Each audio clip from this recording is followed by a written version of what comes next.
You need to stop doing these things as a collector. Let's go. Over the years of collecting, we've learned that many people are making these same mistakes over and over again, and you need to quit doing them today. So the first one on the list is not reading the fine print.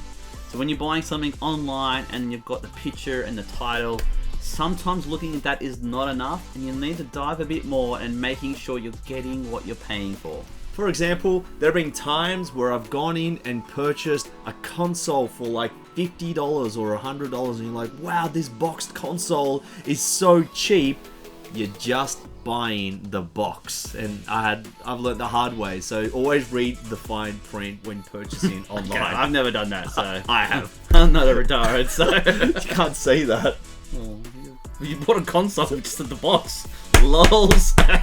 Some things to look out for when you're looking at the fine print is making sure it lists, or if it doesn't list, if things are missing or damaged. If some things aren't genuine, because you might some knockoffs, or even they might tell you in the description this is not a genuine item. Even if there might be extra shipping fees, or if it's in a specific region to that location too, because it might not be playable as well. So if you're looking at something that the price seems too good to be true, then you definitely need to read the fine print and make sure you're getting what you paid for. The second mistake most people do is that they don't do their research before going to the shops.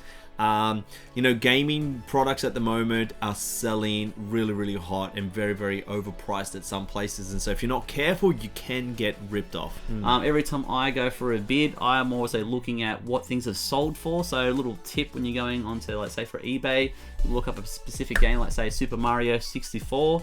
I will always look at sold items. It gives you an indication, obviously, of what it's been selling for, and so it gives you an idea of what it's worth to a degree at the moment.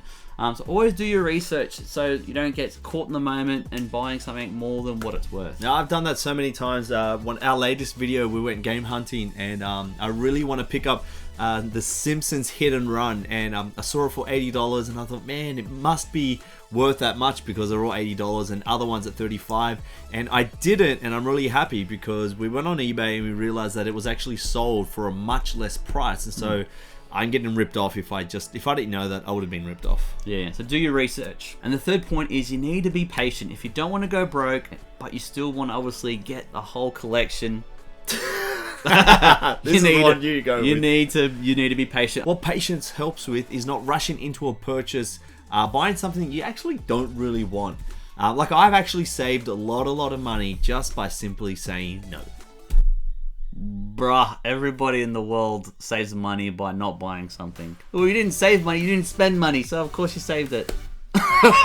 On a serious note, I've stopped buying NES games. I love the NES. It's obviously a great console, but I didn't grow up playing it, so I don't have a connection to the NES. If I see a great deal, I'll buy it, but I've kind of stopped spending big money on getting NES games. That's a decision I've made, where I want to obviously get Super Nintendo and 64 games. So I guess you gotta pick that category, or pick that game, pick that console that you absolutely love, and maybe stick to that. And that goes to our next point of collecting what you love. Yes, which I've called it enjoying the process. I've called it collecting what you love. Well, I've called it enjoying the process. So we do it a little bit different. This is where we conflict. You see, he likes it sealed in the box, and I like to display and play with my toys. If it's up to him, this studio wall would just be a wall full of boxes. Well, that'd be pretty sweet though. At least I'm like, everything's mint and sealed. Oh, that's delicious. But that's great because I get to play with my fridge like this. And where's yours? It's still sealed in its box. Oh, cool. And the final point, if you're collecting, you've got a number of games in your archive, you need to start tracking.